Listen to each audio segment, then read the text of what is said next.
A saga de uma Sinhá. Maria Nazare Dória pelo Espírito Luiz Fernando, Pai Miguel de Angola.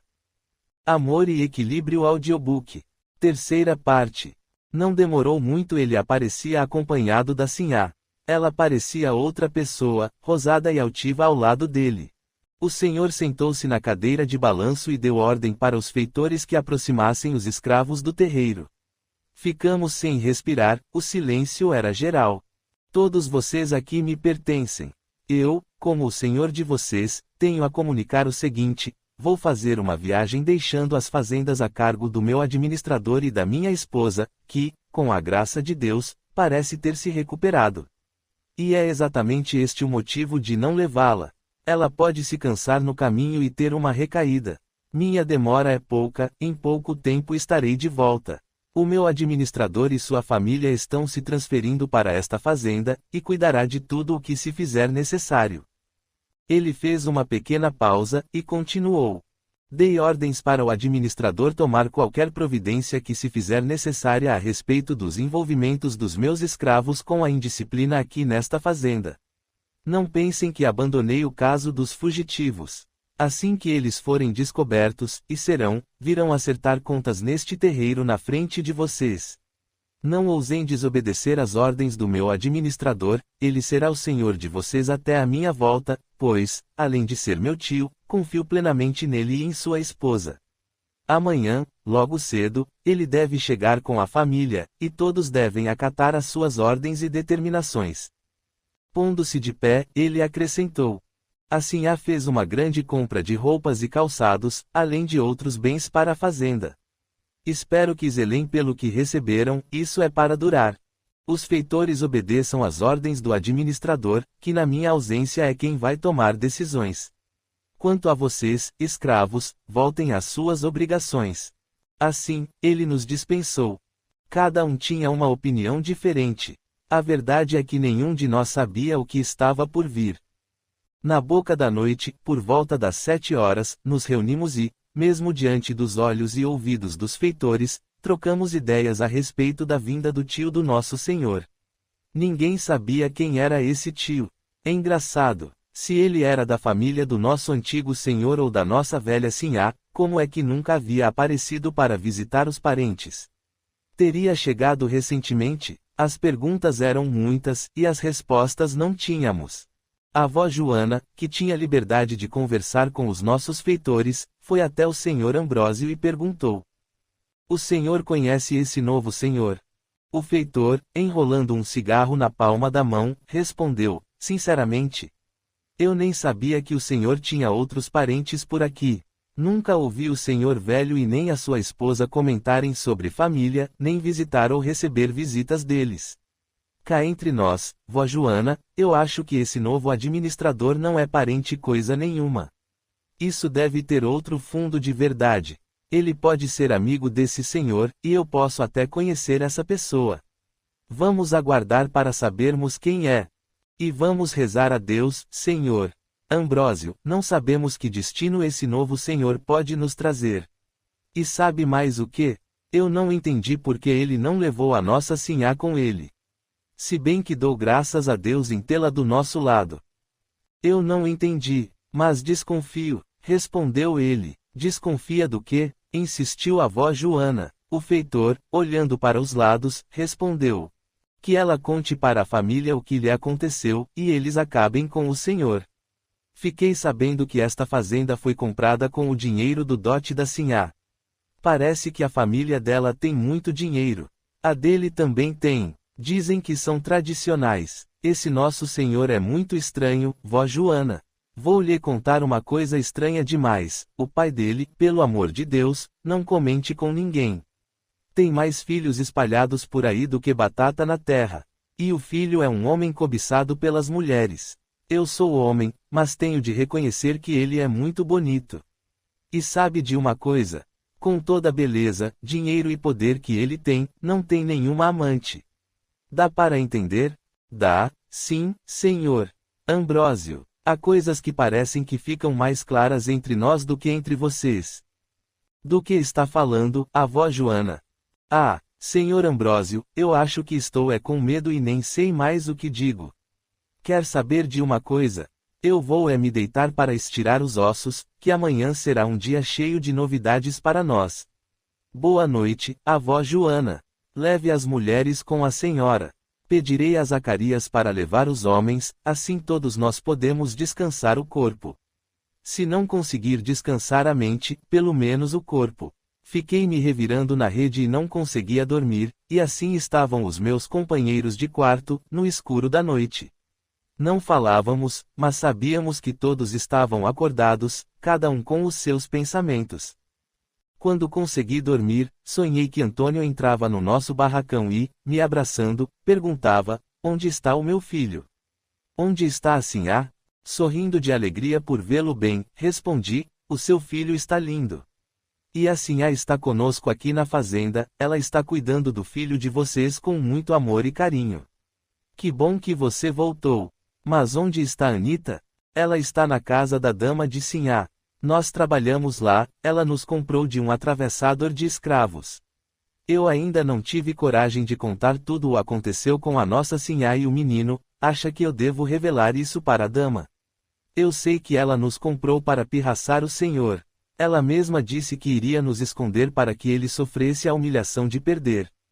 Encostou-me na parede, queria a todo custo saber se o senhor me obrigou a fazer o que eu não queria. Você sabe do que estou falando. Eu neguei, porque fiquei com medo que ela, tendo a minha confissão, me jogasse de volta nas mãos dele. Acabei dizendo que ele nunca me obrigou a nada. Tenho certeza que ela não acreditou em mim. Por sorte, Anita disse que sempre fomos namorados e que fugimos porque queríamos ficar juntos e o senhor me levava para longe. Acordei assustado e pulei da rede. No outro dia, pela manhã, chegaram as carruagens trazendo as mudanças do nosso novo senhor. Logo atrás, uma carruagem de luxo encostava, no terreiro da casa grande. Nossa curiosidade era grande, espreitávamos para vê-los. O feitor abriu a porta da carruagem e vimos descer um senhor alto e forte, cabelos grisalhos e uma expressão forte. Ele deu a mão a uma senhora de meia idade, sacudindo o pó do vestido e reclamando. Atrás dela descia um rapaz loiro, parecia um moleque brincalhão. Assim aproximou-se e apertou-lhes as mãos, levando-os para dentro. Então esse era o nosso novo senhor. Tínhamos que esperar para ver o que ele queria de cada um de nós. Eu limpava os arreios e soltava os animais quando vi o rapaz loiro se aproximando de mim. Como se chama, negro? Perguntou ele, asando o belo corcel marrom café. Eu me chamo Miguel, meu senhor, respondi, de cabeça baixa. E o que é que você faz aqui na fazenda? Ele tornou a perguntar. Cuido de todas as ferramentas da fazenda, amanso cavalos, colho e cultivo as ervas que se preparam os remédios, cuido da horta e do jardim, ajudo na preparação dos remédios e dou uma mão às mulheres que trabalham na casa, seja para pilar café, arroz ou outra coisa qualquer. Abasteço a casa de lenha e água, transporto as coisas pesadas de um lado para o outro e sigo qualquer ordem dos meus senhores com alegria e obediência. Ah, então é você o Miguel amansador de cavalos. Olha aqui, Miguel, na próxima semana, meu pai vai comprar um lote de cavalos. Ele é criador de cavalos, ele compra, amansa e depois vende. Você é amansador de cavalos e meu pai é amansador de escravos. Quero que você amanse um para mim. Só de olhar para o bicho você deve saber se dará um bom cavalo depois de domado, não é? Sim, senhor, algumas vezes eu percebo isso no cavalo. As minhas pernas tremiam, senti um aperto no coração. O pai dele era amansador de escravos. Por que será que ele disse aquilo? Fiquei apreensivo com essa declaração e comentei com os outros, que ficaram assustados. Os novos senhores foram à cidade, porém não me levaram, dei graças a Deus. Realmente eles trouxeram 6 cavalos de raça, e o senhor me recomendou: quero estes cavalos prontos para qualquer homem montar e fazer deles o que quiser. Sim, senhor, farei o que me pede. Capítulo 6. Surge o administrador. Os senhores conversavam e andavam de um lado para o outro da fazenda. O nosso senhor mostrava tudo para o administrador. A Sinhá estava sempre ao lado deles. As Sinhás foram à senzala, o filho da Sinhá dormia no colo de Maria do Céu. A Sinhá olhou para ele com carinho. Ouvi a outra Sinhá dizer: Que bonitinho! Ele deve ter puxado muitas coisas do pai, tem nariz afilado e lábios delicados. A Sinhá estava com os olhos marejados de lágrimas, mas nós sabíamos que o motivo não foi o que ela ouviu da outra senhora, e sim o segredo que estava escondido dentro do seu coração. O senhor viajou e o administrador começou a fazer mudanças. Trocou os feitores e as mulheres que trabalhavam dentro da casa grande. Mandou derrubar, retirar a madeira, e mandou queimar tudo o que sobrou dos gravetos, e aguardar para plantar capim nas terras onde antes havia uma faixa de mata separando as duas fazendas, agora as fazendas de fato eram uma só. Achamos aquilo muito estranho, se ele ia ficar apenas tomando conta da fazenda até o dono voltar, porque fazia tantas mudanças. Certa tarde, a Sinhá foi até a senzala e, como sempre, longe dos olhos dos feitores, ela pegava o filho no colo e o beijava muito. O administrador chegou em tempo de vê-la beijando o menino, vermelho de raiva, ele gritou, eu não quis acreditar que você de fato estava louca. Agora tenho certeza, onde já se viu uma dama como você beijando um negro? Ouça bem o que vou lhe dizer, eu a proíbo de vir sozinha à senzala. De hoje em diante, só entra nesta senzala acompanhada por minha esposa, ela pelo menos tem juízo. Não me arranje problemas, pelo amor de Deus, ou serei obrigado a tomar sérias providências. A Sinhá empalideceu. Desculpe-me, Humberto, eu não fiz por mal. As crianças são tão inofensivas. Margarete, não desmereça sua linhagem. Você é uma moça de linhagem e nome. Não pode andar por aí beijando filhos de escravos. Com raiva, ele virou-se para Maria do Céu e disse com rispidez, leve as suas crias e vá embora daqui. Se pegar você outra vez usando estas crias para impressionar a sua Sinhá, vou mandar levar os dois ao mercado e trocá-los por um tronco e um chicote. Perdão, senhor, isso não vai mais acontecer. Eu prometo, implorou Maria do Céu de joelhos.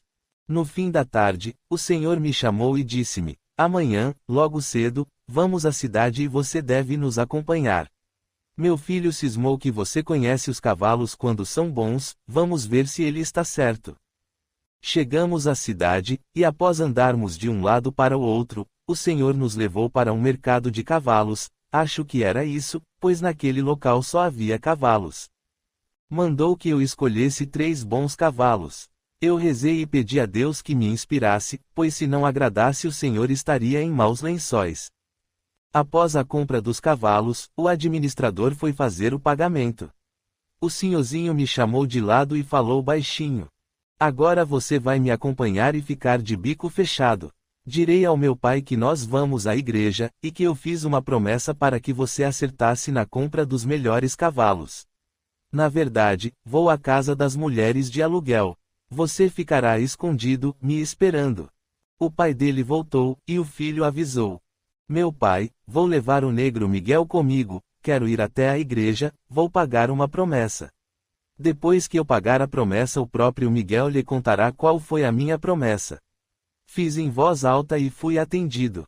Não se preocupe comigo, vou à igreja, se for hora de missa vou assistir, se não faço as minhas orações e depois vou tomar um suco de graviola e comer um beiju de tapioca na praça da igreja.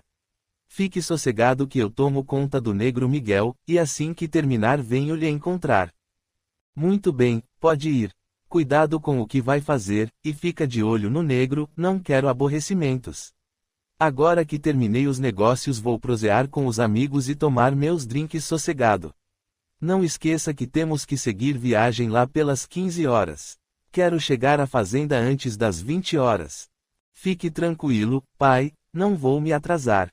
Eu gostaria que o senhor me adiantasse algum dinheiro, tenho que pagar a minha promessa. Minha mãe me ensinou que quando queremos algo melhor, temos que oferecer também uma quantia boa para os santos. Foi o que eu fiz. Eu preciso falar com a sua mãe. Ela precisa aprender a negociar com os santos.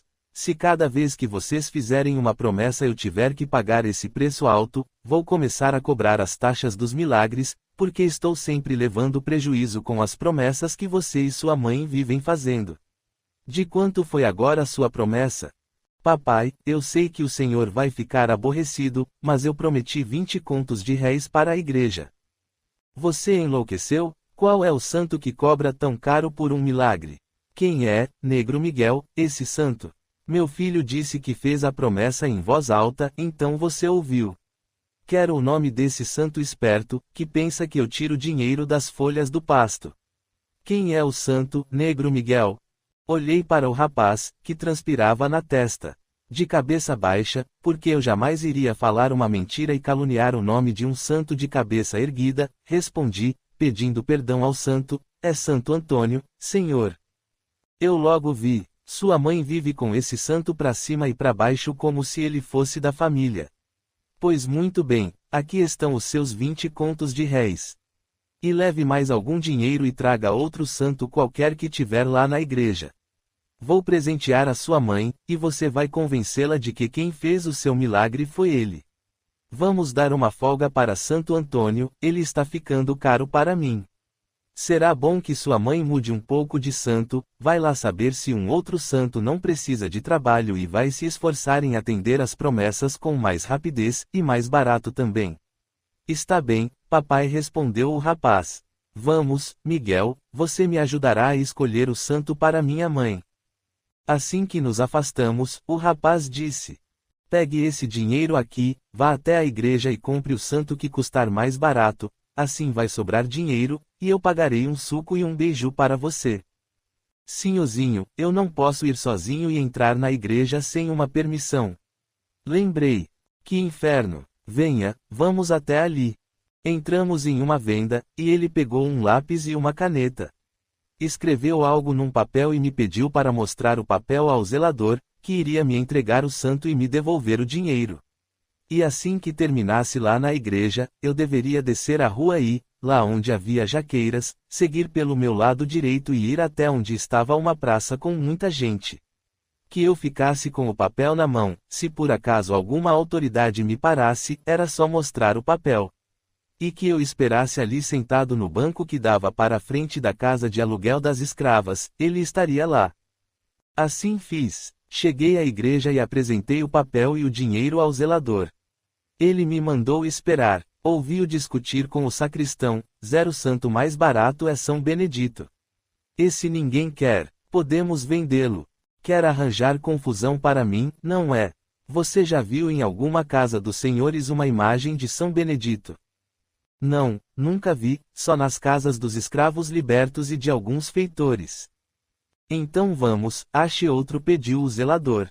Tem que ser santo? Não serve santa? Perguntou o sacristão. No papel pedem santo. Tem muitos senhores que não acreditam nas santas, só nos santos. Bem, eu tenho São João, São José. São da mesma família de Santo Antônio, e o preço está dentro do que ele pede aí no bilhete. Embrulhe São José e mande. Passe-me o troco que o negro está esperando. O embrulho chegou às mãos do zelador. Está aqui, negro, o novo santo do seu senhor. Diga a ele que esse faz milagres tanto para homem quanto para mulher, velho e menino, e dizem que atende negros e brancos do mesmo jeito. Abracei o santo e saí com remorso. Oh, meu santinho São José, o Senhor me perdoe, e peço perdão a Santo Antônio e ao Senhor São Benedito. Cá entre nós, eu não acredito que o Senhor seja santo, não. Perdoe-me, mas se o Senhor fosse santo mesmo, ia deixar seus irmãos de cor no inferno. Os homens brancos não querem o Senhor dentro de casa e para quem trabalha. E o Senhor Santo Antônio, não me castigue. Eu tive que mentir colocando o seu nome no meio da mentira, mas não tinha outro jeito. Cheguei diante da casa que eu já conhecia de longe, e lembrei-me do sonho que tive com o Antônio. Meu Deus, o senhorzinho estava pecando e colocando os santos no meio das histórias dele. Eu era apenas um escravo, nem podia falar a verdade para o pai dele, mas também não sei se era certo ficar acobertando suas mentiras, eu não estava acostumado com isso. Iria conversar com a avó Joana e Zacarias, precisava saber a quem eu deveria obedecer. Não tirava os olhos da casa, alguns negros também estavam ali esperando seus senhores. Um deles me disse: sabe que eu já sonhei que estava entrando nesta casa. Passou um bom tempo, quando eu vi alguém pegando um feixe de lenha no quintal da casa. Meu coração quase parou de bater. de chapéu na cabeça, roupas diferentes, o negro tinha o mesmo jeito de Antônio. Meu Deus, eu estava ficando louco. Só podia ser por causa do sonho que eu tive. Mais uma vez o negro voltou para pegar lenha. Sim, ele era idêntico a Antônio no jeito de movimentar-se, andar, e tinha a mesma altura. Santo Deus, seria possível? Minha cabeça doía. Como saber a verdade? O tempo passou, e lá vinha o senhor olhando de um lado para o outro da rua. Apressado, disse-me: vamos andar rápido, meu pai deve estar louco da vida. Você comprou o santo? Vamos comprar o seu suco e o seu beiju, você irá comendo pelo caminho, não temos mais tempo para nos sentar em lugar nenhum. Como é o nome do santo que você comprou? Respondi a ele e dei o recado do zelador sobre os poderes do santo. Ótimo! Você dirá ao meu pai que teve de ir à casa do zelador buscar este santo, e que esse santo é o avô de Santo Antônio, é muito mais experiente do que ele, entendeu? Mas o senhor zelador não me disse isso, respondi, com medo de receber o castigo dos santos. Você não vê que esse santo tem cara de velho, e Santo Antônio tem cara de novo. Então, um tem idade de ser o avô do outro, disse o sinhozinho. E quem pode saber se de fato não são mesmo avô e neto? Mas, negro Miguel, nem lhe conto. Continuou o sinhozinho, que maravilha aquela casa. Esses santos vão ter que me ajudar muito. Vou comprar todos os santos da igreja para minha mãe, mas quero voltar lá sempre. Arranjaram para mim uma negra de quadris largos, seios fartos, dentes brancos, uma negra feita sob medida para agradar os desejos de um homem. Paguei essa com gosto. Essa Anita é uma negra e tanto. Ao ouvir aquele nome, senti o sangue parar nas veias. Meu Deus, eu sonhei com Antônio, e ele me dizia que morava naquela casa.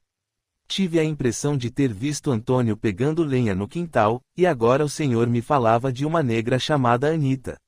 E as descrições que dava dela combinavam com nossa Anita.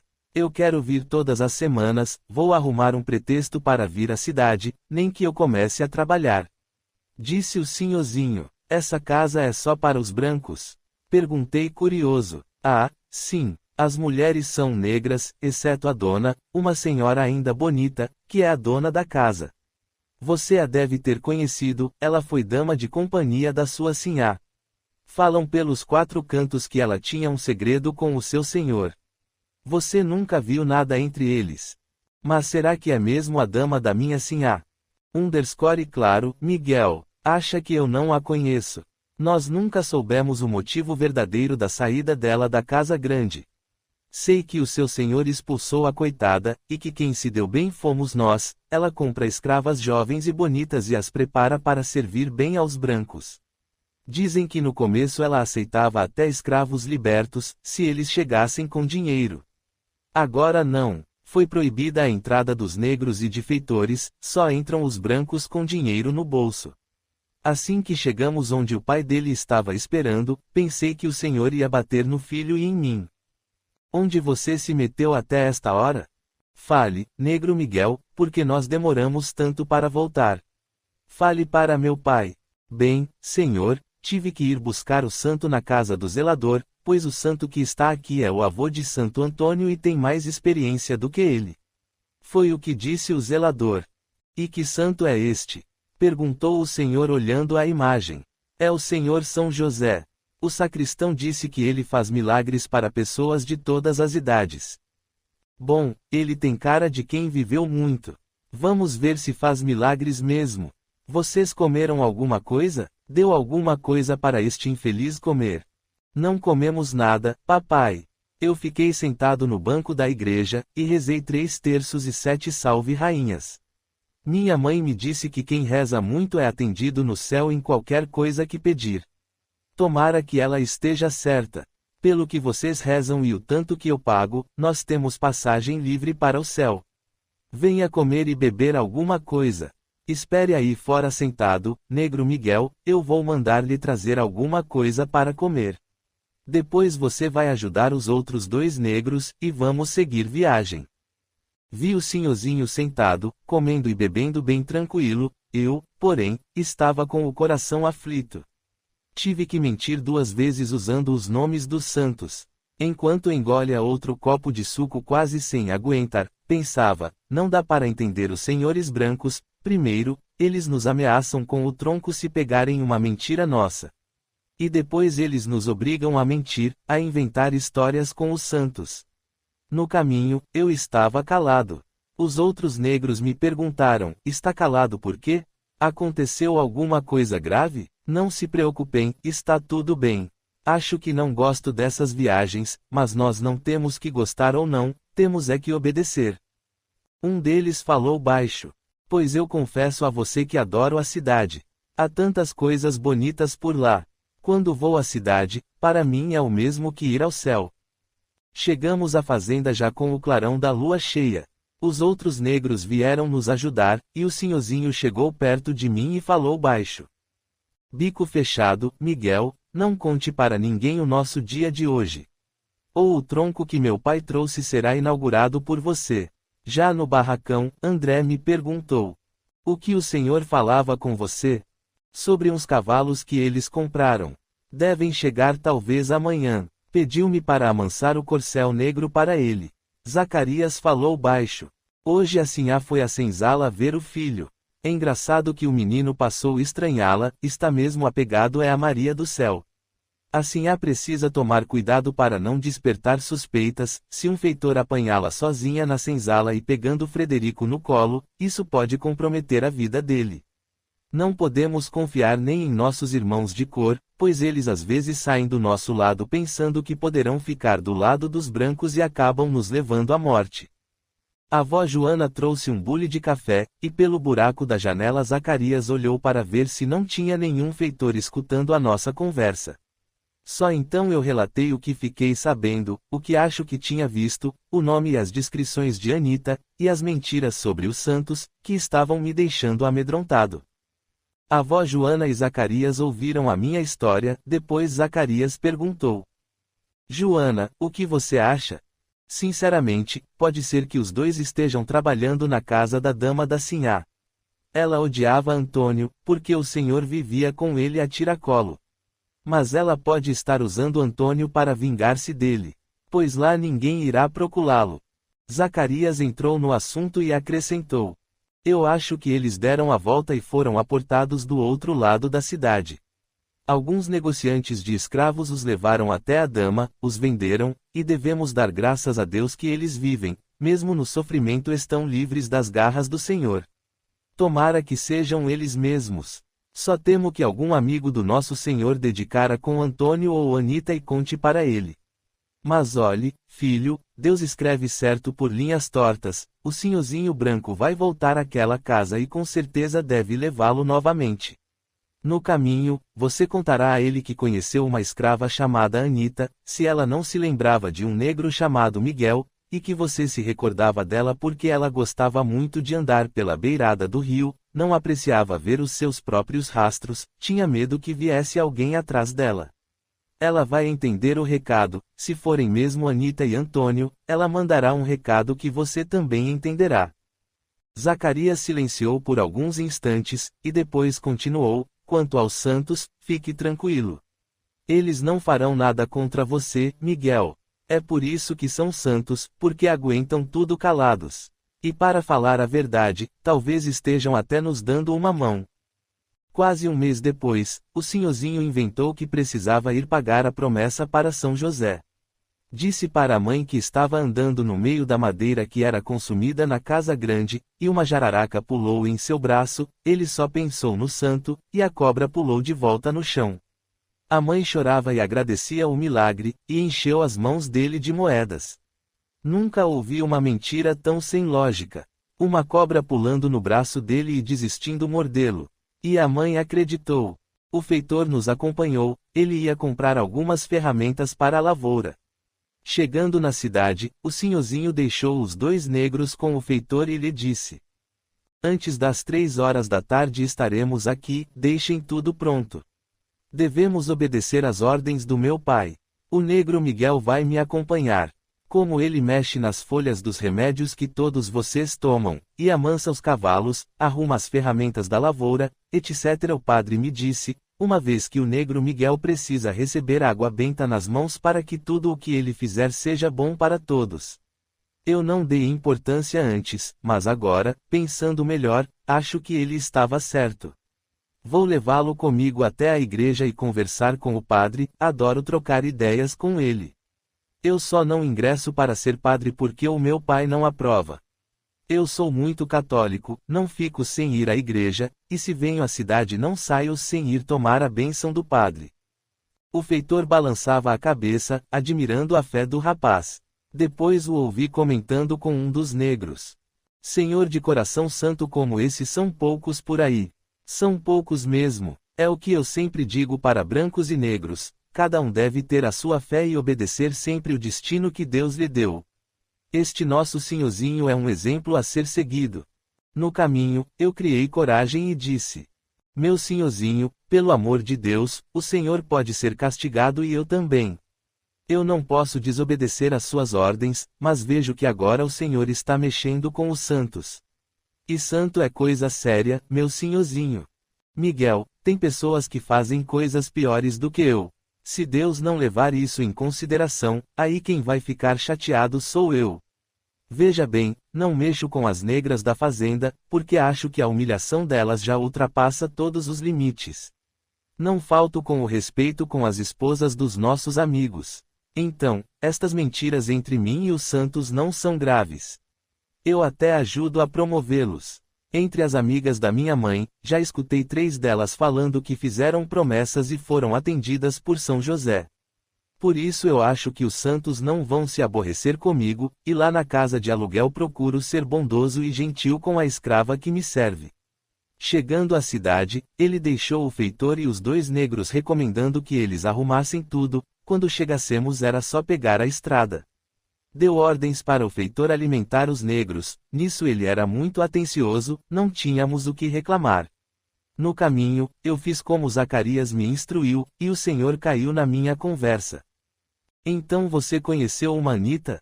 Perguntou o senhorzinho. Sim, éramos quase crianças. Depois ela foi embora para outra fazenda e nunca mais a vi. Só me passou pela cabeça que pode ser a minha amiga Anita. Ela era muito bonita quando menina. Bom, se for sua amiga de infância, Miguel, eu descubro. Vou perguntar se ela conheceu um Miguel, que andava com ela pela beira do rio. Você está vendo? Se for a sua amiga Anita, eu posso até dar um jeito de você vê-la. O senhor faria isso? Perguntei, cheio de alegria. Claro que faço. Naturalmente que ela vai aparecer na janela, mas já é bom, não é? Sim, senhor, é uma bênção do céu. O senhor vai fazer isso hoje. Se for a mesma Anita, farei isso ainda hoje. Com uma condição, você vai me ajudar sempre confirmando as minhas histórias. Quando a história com a igreja já estiver ficando suspeita, vou arrumar outra história de bondade. Minha mãe acredita que a porta do céu é aberta quando agradamos aos santos, aos padres, etc. E eu sei que a porta do céu se abre dentro do nosso coração. Eu prometo que vou lhe ajudar, meu senhor, pois o senhor está sendo generoso comigo. Preste bem atenção, Miguel, em uma coisa que vou lhe confessar, eu sou a favor da libertação dos escravos. Eu nunca vou querer tocar nenhuma fazenda do meu pai, pois jamais serei senhor de escravo.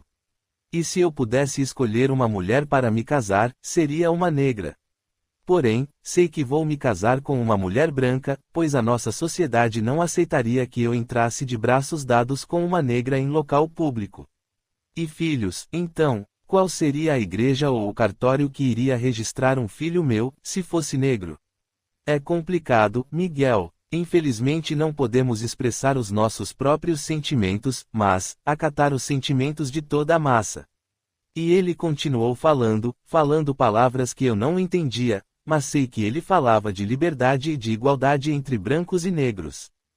Por muitos minutos eu ouvia aquele jovem e estremecia, um jovem revolucionário? Ele me dizia que simpatizava com os negros e até casaria com uma negra. E devia ser verdade, porque ele vinha até a cidade para ficar com Anita. Ele me deu o papel autorizando a minha entrada na igreja e na mercearia. Eu estava indo à igreja, adquirir mais um santo para a coleção da sinhá mãe dele. O zelador me reconheceu e convidou a entrar, dizendo para o sacristão: ele vem da parte dos senhores de fazenda. Vamos ver o que podemos mandar para Nossa Boa Senhora com essa quantia dada pelo filho. O que você acha de mandarmos São João e São Jerônimo? Perguntou o sacristão, trocando um olhar com o zelador. E se mandarmos São Pedro e São João? Assim ela ficará com todos os santos da mesma família. Já tem Santo Antônio, levou São José, agora pode completar com São João e São Pedro, respondeu o zelador, examinando as imagens e falando como se realmente estivesse sendo inspirado pelos santos. Isso. Então você leva os 2 santos e diz para sua sinhá que agora ela tem todos os santos da mesma família. Diga a ela que deve fazer pedidos a todos eles. Se um estiver ocupado, passa o pedido para o outro que está perto dele. Sem ajuda ela não vai ficar. Sim, senhor, eu dou o recado. Então, os nomes dos santos são São Pedro e São João. Falei alto para decorar os nomes dos santos. É isso mesmo. Vejo que você é um negro de memória boa. Por isso vamos fazer um bom preço para o seu senhor. Vendemos 2 santos pelo preço de um, e ainda sobrou dinheiro para você beber um suco e comer um pedaço de bolo. Vá com cuidado para não derrubar os santos do seu senhor, e diga a ele que nós temos muitos santos, ele pode mandar você vir buscar, e nós recomendaremos os mais milagrosos. Voltei bem devagar. O senhor me disse que eu podia apresentar o papel que me autorizava a comprar e pagar comida. Então, todo orgulhoso por entrar sozinho em uma venda, apresentei o papel e mostrei o dinheiro. O empregado era um mulato, depois fiquei sabendo que era filho do dono. Entreguei o papel, ele leu e me pediu que mostrasse a quantidade de dinheiro que tinha, puxou as moedas e disse para outro mulato: dê a este negro o suco no sabor que ele quiser, e pode escolher ou um beiju ou um pedaço de bolo. Peguei o meu suco e um pedaço de bolo, fui me sentar lá fora e comer sossegado. Depois voltei e entreguei o utensílio que usei ao empregado. Ele colocava os canecos usados pelos escravos de um lado e dos brancos do outro. Os brancos comiam sentados em bancos lá dentro da venda, e os negros pegavam a comida e comiam lá fora, depois era só devolver o que utilizaram e ir embora. Andei bem devagar, olhando os passantes, negros arrastando carroças, outros levando baús nas costas, algumas sinhas acompanhadas por suas mucamas, que as cobriam com sobrinhas coloridas. Saí bem devagar, sabia que o senhor iria demorar um pouco mais lá dentro daquela casa. Estava ansioso, ele havia me prometido que falaria com Anita sobre mim, e se fosse ela mesma ele a traria até a janela. Fiquei sentado num tronco embaixo da sombra de uma árvore. Fiquei sem fôlego ao ver que pararam bem na minha frente 2 sinhas, com as suas mucamas. As sinhas, cobertas de joias, usavam chapéus e umas saias rodadas arrastando no chão. Uma delas, olhando na minha direção, falou alto: eu sinceramente acho um absurdo o que temos que suportar. Andar tropeçando aqui e ali com estes escravos. O mundo está perdido. Aonde é que vamos parar? Estes rapazes vão estudar fora, e quando voltam trazem uns procedimentos vergonhosos. Se não houver um pulso forte para colocar ordem, logo vamos ter que comer sentados na mesma mesa com os negros. Veja este aí, sentado, sem ocupação nenhuma. Onde está o senhor deste escravo? Com certeza é um senhorzinho novo o seu dono. A minha vontade é de chamar as autoridades e mandar prendê-lo. Quem sabe o dono deste escravo dá ocupação a ele. A outra, parada e me olhando, respondeu: deixa pra lá, que está uma vergonha, isso está. No dia que o dono deste negro precisar vendê-lo, quem vai querer comprá-lo? Daqui a alguns anos vamos ter o que dentro de nossas casas. Um vagabundo respondeu à primeira, com os olhos cheios de raiva. Vamos sair daqui que está me dando nojo, cuspiu no chão e saíram.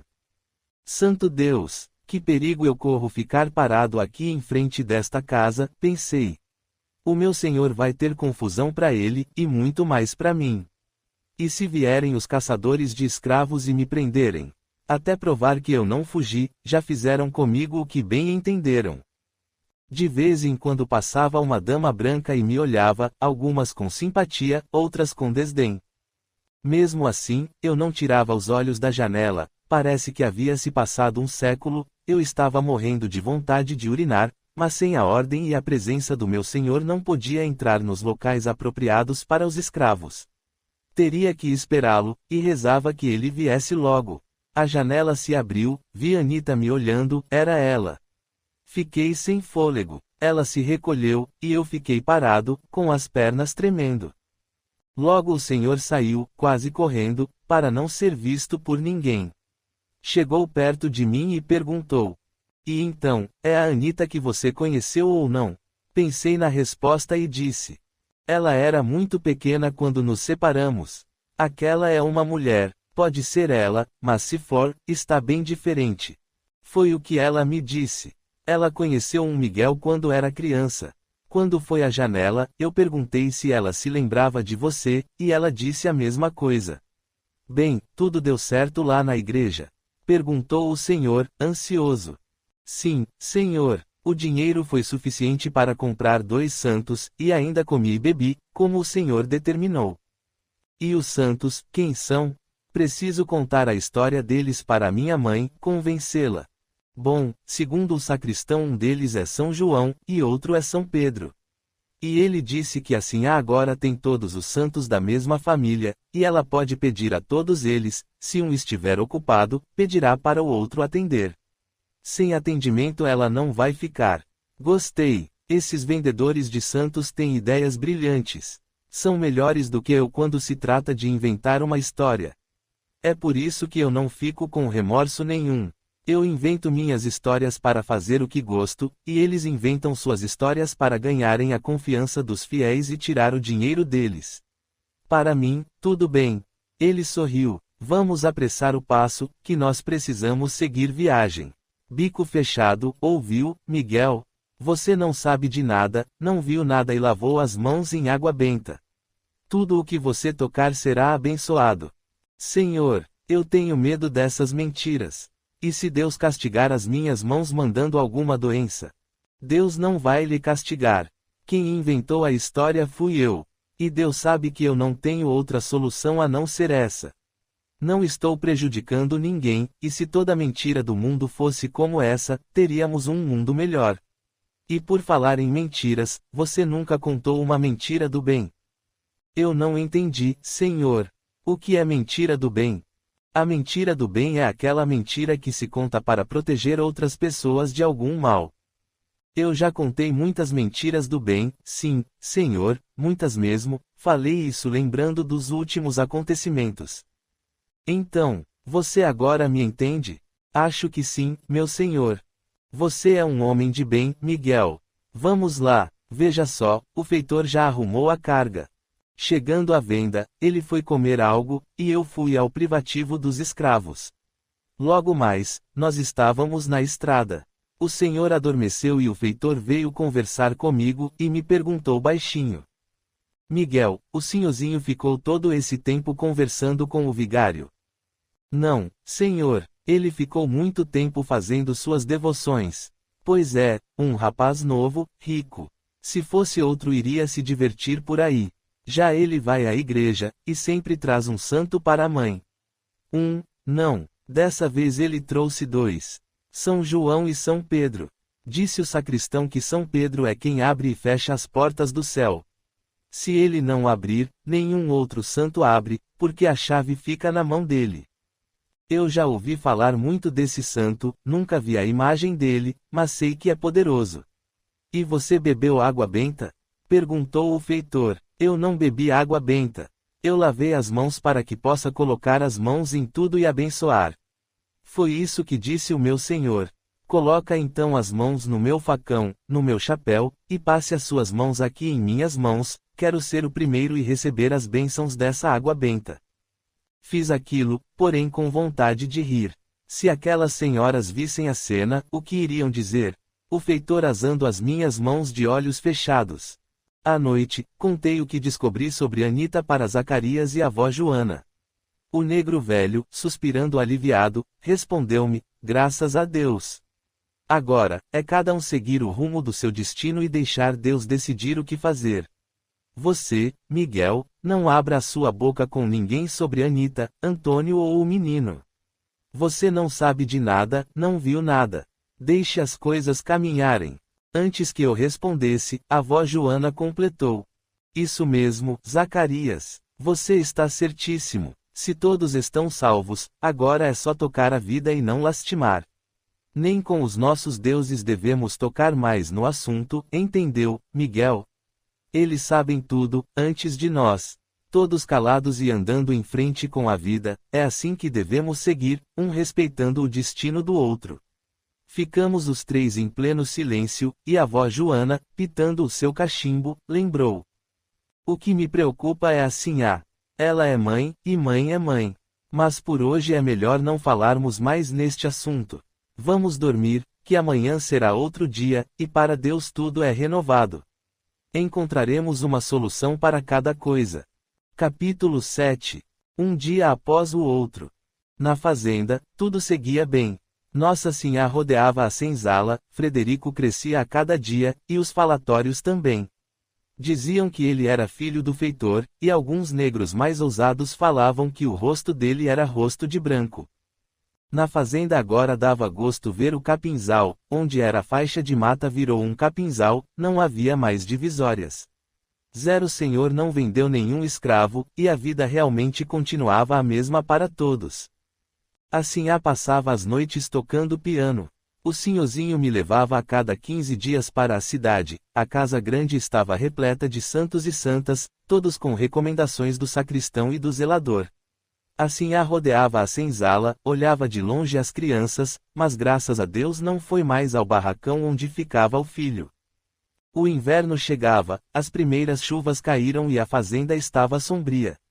A Sinhá arrumou-se um dia e avisou que queria ir à cidade fazer algumas compras para a fazenda.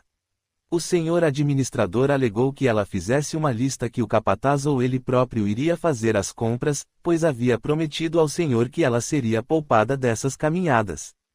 A Sinhá bateu o pé, iria ela própria de qualquer jeito, afinal, queria comprar algumas coisas pessoais e precisava escolher. No final, o senhor não teve alternativa a não ser consentir. Acompanhamos a Sinhá até a cidade, e, chegando lá, ela pediu para o capataz procurar uma pousada de família. Ela iria pousar e só voltaria no outro dia. Ele seguia levando as mercadorias juntamente com os negros que nos acompanharam. Ficaríamos com ela apenas eu e o senhorzinho. Vi o capataz tirar o chapéu e coçar a cabeça.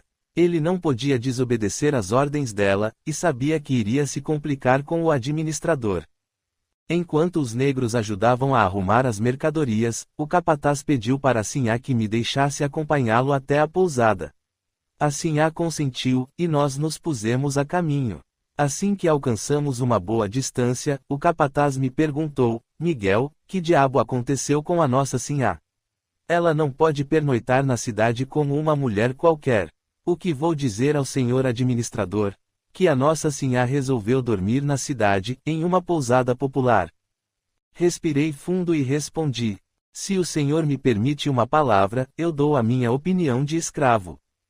Fale, Miguel, fale, respondeu ele aflito.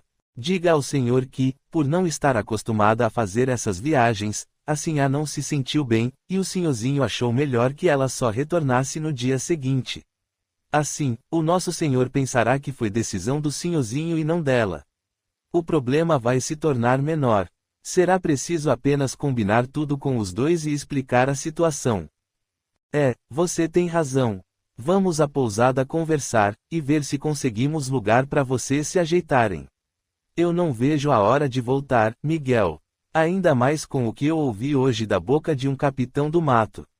Quer saber o que foi?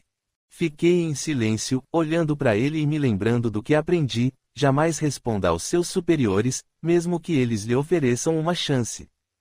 Pois é, Miguel, segundo um capitão do mato que encontrei na venda, Antônio e a companheira dele foram encontrados por um capitão do mato trapaceiro que vende escravos com documentos falsos. E esse capitão do mato que me revelou isso irá à fazenda do nosso senhor levar-lhe uma nova proposta. capturar o capitão do mato trapaceiro para fazê-lo confessar a quem ele vendeu os escravos do Senhor, e aí, sim, eles serão devolvidos ao seu verdadeiro dono. Senti um aperto no coração. Meu Deus, o que fazer? Antônio e Anita estavam ali bem pertinho, na casa da ex-dama da Sinhá. Esse tal capitão do mato por certo até já sabia onde encontrá-los. Arrisquei uma pergunta. Mas, senhor, se o Antônio fosse vendido por essas bandas já não teria sido achado. Miguel, os senhores não andam fiscalizando as fazendas uns dos outros. Não são todos os negros que podem andar como você, acompanhando os seus senhores. Chegamos à pousada e o capataz deixou tudo acertado para que a Sinhá, o senhorzinho e eu fôssemos alojados, cada um no seu lugar. O capataz e os demais negros regressaram para a fazenda, e nós só voltaríamos no outro dia. Comecei a pensar na situação do Antônio, quando vi um capitão do mato vestido em uma farda verde, de botas até o joelho. Ele se aproximou da Sinhá e do senhorzinho.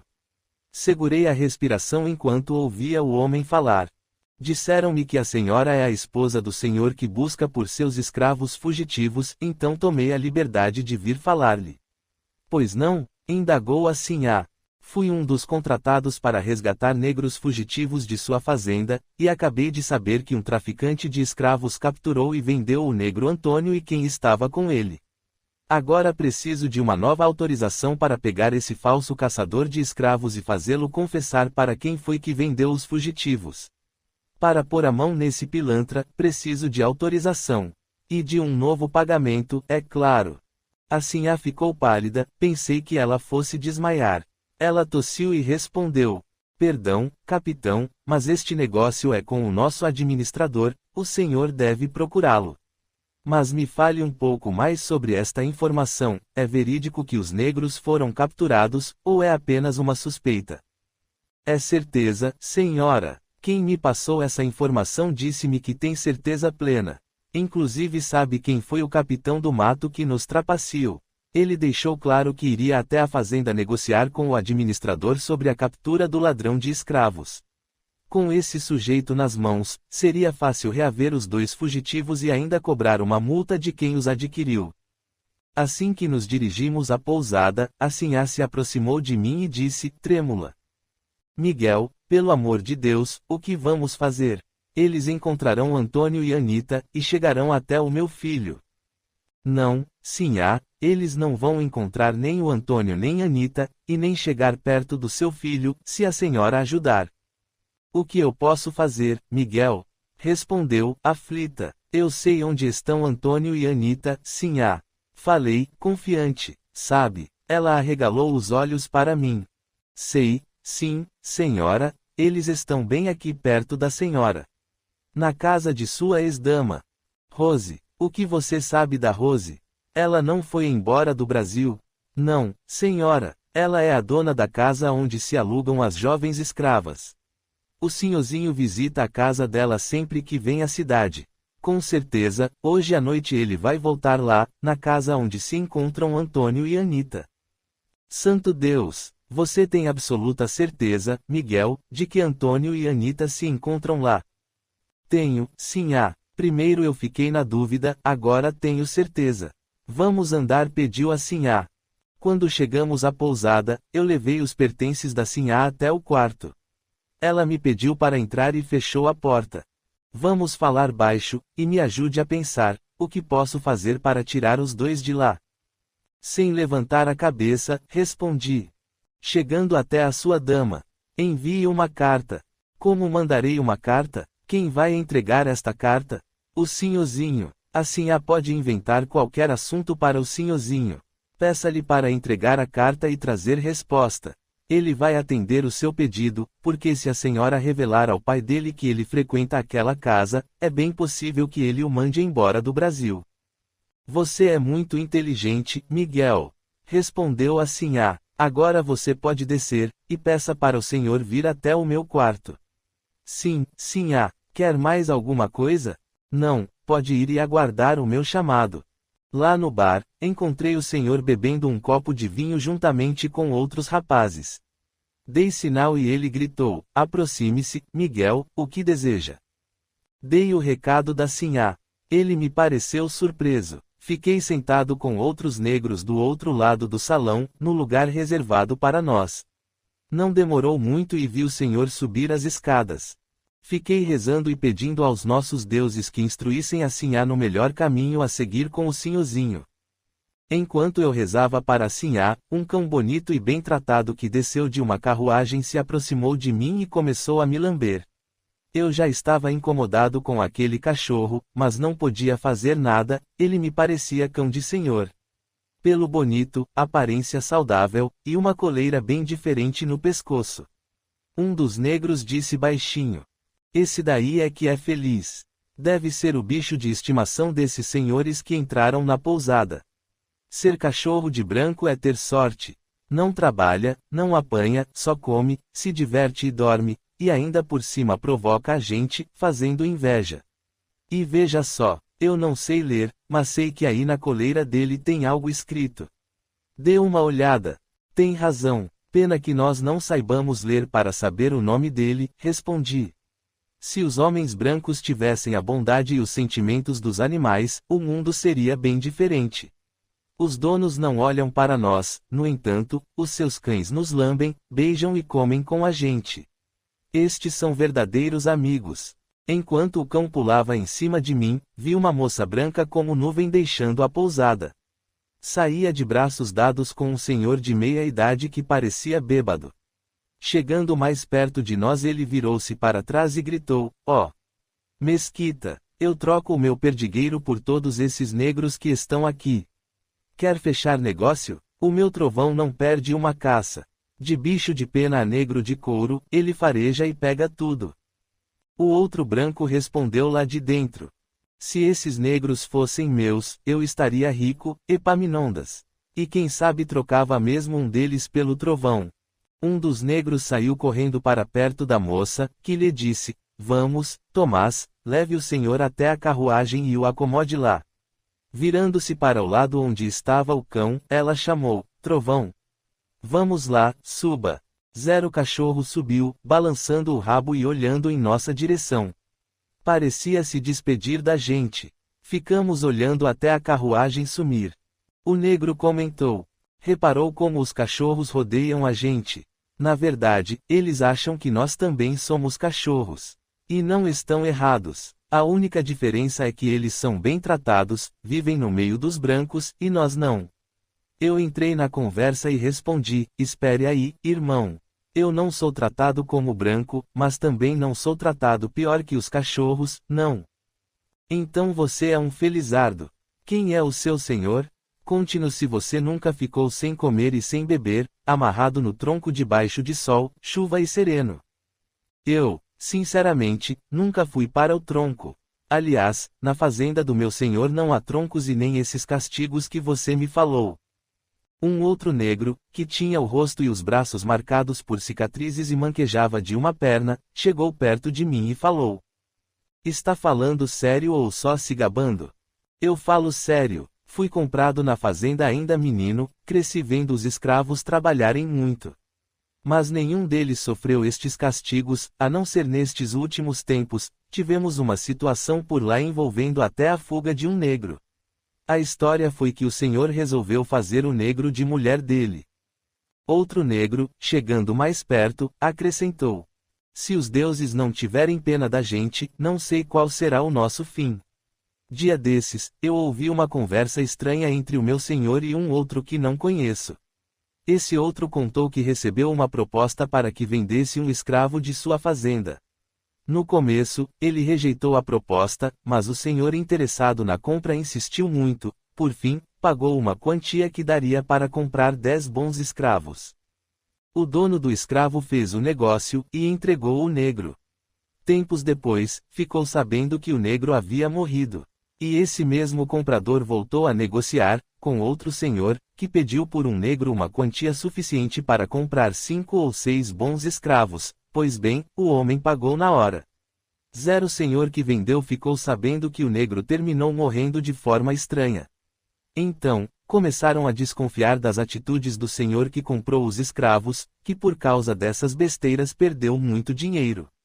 Ficamos em silêncio. O negro fez uma pausa e continuou falando. Eles comentaram que um dos escravos deste senhor fugiu, e que ele ficou tão furioso que ofereceu uma quantia que dava para comprar escravos e mais escravos. Foi a partir daí que passaram a desconfiar dele. Na fazenda do pai dele negro nenhum nunca tinha fugido. Foi só ele tomar conta que começou a acontecer uma coisa atrás da outra. Ouvi meu senhor comentar com seu amigo que esse homem está viajando, e que a mulher dele havia enlouquecido, e por isso ele não a levou. Talvez por medo da família dela. Dizem que ele deixou um administrador tomando conta das fazendas dele, e que os outros senhores o estão investigando. Eu ouvi a conversa e meu coração disparou. Meu Deus, eles estão falando do meu senhor e da minha sinhá. O negro que havia começado a conversa, olhando para mim, perguntou. Você disse que na fazenda do seu senhor os escravos não são castigados. Disse, é a fazenda desses senhores que entraram nesta pousada. Respirando fundo, acrescentei. Vejo que você é bem informado. Anda muito na cidade, toda semana venho com o meu senhor. Respondeu ele, orgulhoso. Então me diga uma coisa, o que você sabe da casa onde são alugadas as jovens escravas? Qual delas? Respondeu ele. Tem outra? Perguntei assustado, porque, de fato, nunca pensei que existisse nem aquela casa, que dirá outras. Aqui na cidade há várias casas em que se alugam escravas. Tem senhor de fazenda pegando as escravas filhas dos feitores com as negras e alugando para o divertimento dos outros senhores. Mas se você se refere à da praça principal, eu ouvi falar que ali se encontram as negras mais bonitas, e que a dama as ensina a se comportarem como se fossem brancas. Usam roupas e perfumes iguais aos das damas, e por umas poucas horas com elas o preço é alto. A dama está ganhando um dinheiro danado, e é sócia de um grande senhor da lei, por isso a casa dela não é revistada. Na certa há negros fugitivos lá dentro, trabalhando, e a dama só recebe lá quem ela quer. Um negro mais idoso, que até então estava calado, aproveitou a pausa e falou. Pessoal, o que eu já ouvi falar dessas casas eu nem posso acreditar. Nós reclamamos às vezes do nosso sofrimento e da nossa falta de sorte como homem. Mas devemos ter pena mesmo dessas meninas, que são obrigadas a se deitarem com esses monstros brancos. Segundo Laurinda, uma negra velha que ajuda como parteira numa dessas casas, as doenças estão acabando com elas. São obrigadas a fazerem abortos, e muitas ficam doentes. E já há casos em que a coitada chega até o fim da gravidez, e quando dá à luz é obrigada a se desfazer dos filhos. Os filhos são todos dos senhores. Por isso, eles obrigam a dona da casa a matá-los. E as infelizes que sobrevivem e não conseguem mais realizar o que se deseja delas acabam também adoecendo e morrendo, ou se matando. Diz Laurinda que o fundo da casa é um verdadeiro cemitério de filhos e mães. Podem vocês observar que todas essas casas são bem trancadas, e com terreno grande nos arredores e nos fundos, assim, eles enterram os desafortunados e ninguém sente a falta deles. Ficamos nos olhando, e o negro velho continuou falando. Pois é, meus filhos, eu tenho idade para ser pai de vocês, e tem dias que me pergunto quando é que Deus vai tomar uma providência. Antigamente filhos dos negros eram bem tratados enquanto bebês, com leite e tudo, para crescerem e se tornarem fortes a fim de serem bons escravos dos seus senhores. Agora, nascem os filhos deles com nossas filhas e são mortos, porque não são nem brancos e nem negros. O que vai acontecer daqui a alguns anos? Hoje nós já temos muito mais da metade de filhos na senzala gerados pelos senhores e seus feitores, alguns com beiços finos, outros com olhos claros, cabelos avermelhados e assim por diante. Como explicaremos a estes jovens que eles carregam o sangue branco nas veias? E como vamos odiar os brancos se eles fazem parte de nossa família? Ele falava e as lágrimas escorriam pelas faces. Eu mesmo tenho uma neta assim. Nunca cheguei perto dela, vi a garota algumas vezes de longe. Ela tem os olhos verdes, beiços finos, cabelos lisos e uma cor que fica entre branco e negro. Sei que ela é filha do meu senhor. E sabem o que ele fez com ela? Colocou-a em uma dessas casas de aluguel. Dizem que ela rende mais para ele que 10 negros na lavoura. Foi isso o que eu ouvi os feitores comentarem. Na verdade, nossas filhas estão se transformando em produtos de prazer nas mãos dos brancos. Um outro acrescentou as palavras do preto velho. Isso é verdade. Lá na fazenda, 3 mulatas foram levadas. Dizem que não foram vendidas, mas alugadas. Eu ouvi uns feitores bebendo cachaça e brincando, diziam que em pouco tempo o maior negócio do país não será mais o café nem o cacau e nem o boi, e sim as mulatas. E que muitos senhores já as vendem para o estrangeiro. Um deles, que não havia falado nada, resolveu também dar a opinião dele. Eu conheci um negro chamado Isaías, que me contou um segredo e jurou pelos nossos deuses ser verdade. Disse-me ele que um tal senhor deve ser o mesmo de que vocês falavam. Primeiro obrigou a esposa a ter relações sexuais com um negro na frente dele, e que assim a engravidou do negro. Depois o maldito aprisionou o negro, e fazia o que queria com ele. Que esse senhor é um pervertido sexual, ele gosta de homens. Especialmente dos negros. Isaías também me contou que a Sinhá teve um filho desse escravo, e que o senhor queria matar o menino na frente da mãe, mas resolveu usar o garoto para castigar o negro e obrigá-lo a servi-lo em suas perversidades sexuais, só por isso ele não matou a criança. E disse-me que uma escrava de nome Anita, com a ajuda da Sinhá, conseguiu fugir com o menino e o negro, que se chamava Antônio. E, segundo Isaías, estes fugitivos estão sendo procurados a preço de ouro, talvez por causa do menino. A Sinhá depois disso ficou louca.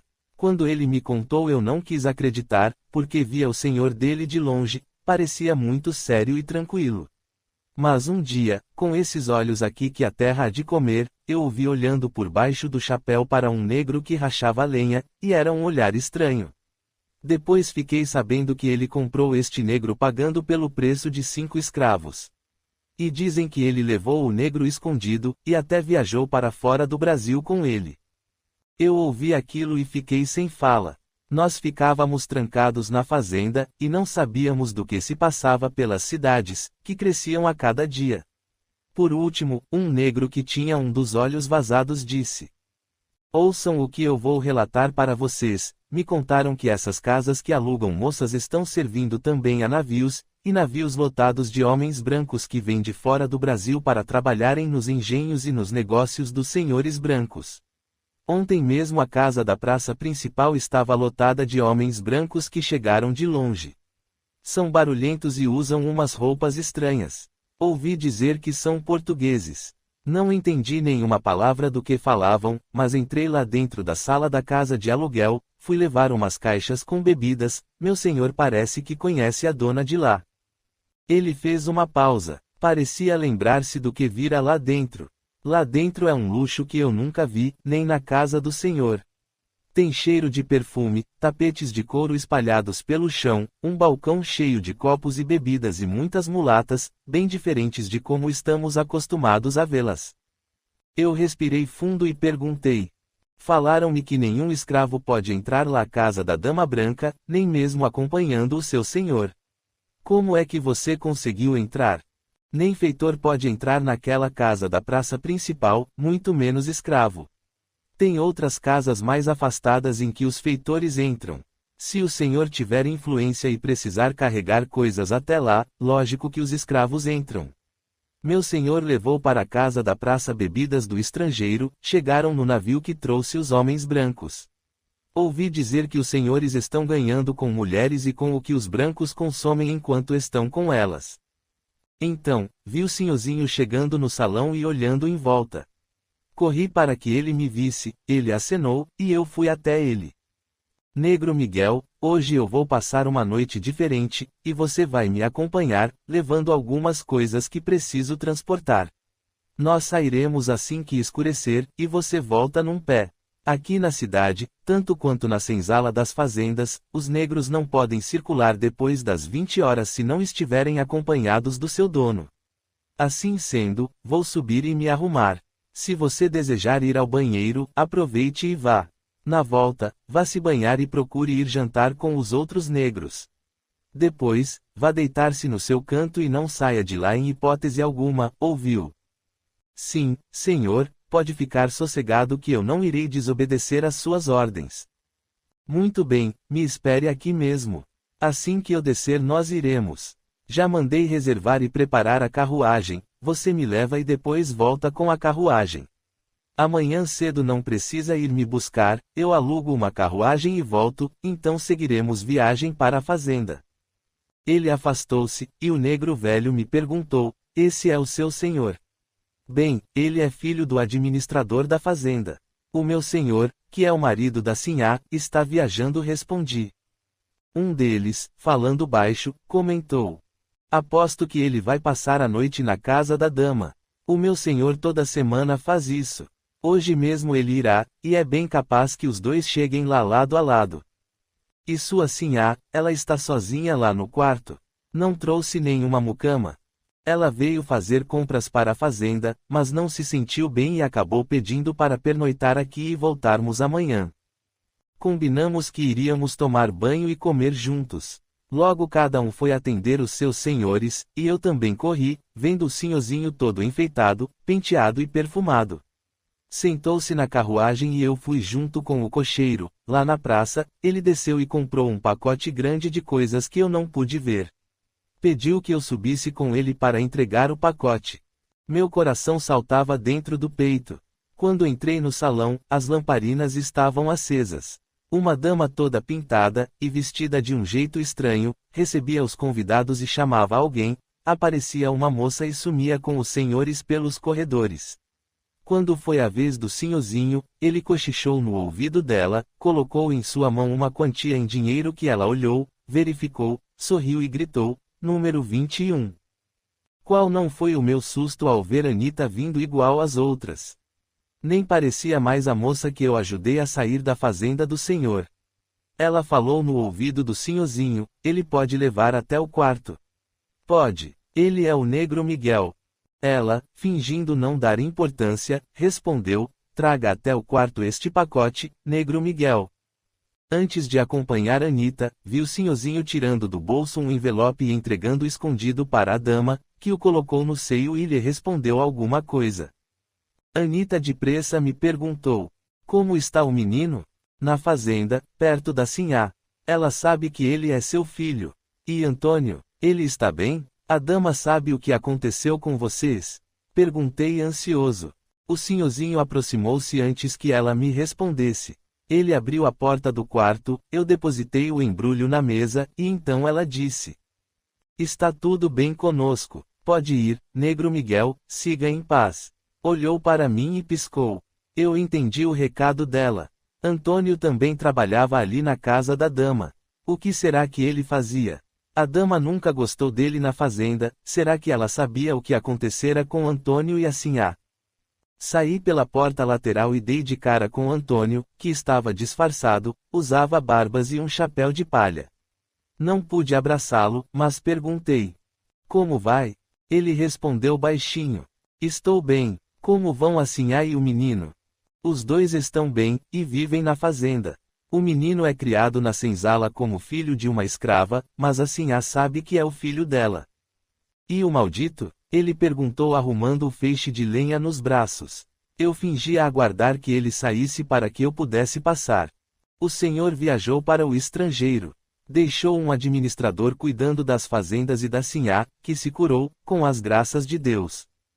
Um outro me empurrava para fora, dizendo: Ei, irmão, vamos saindo, aqui ninguém pode parar.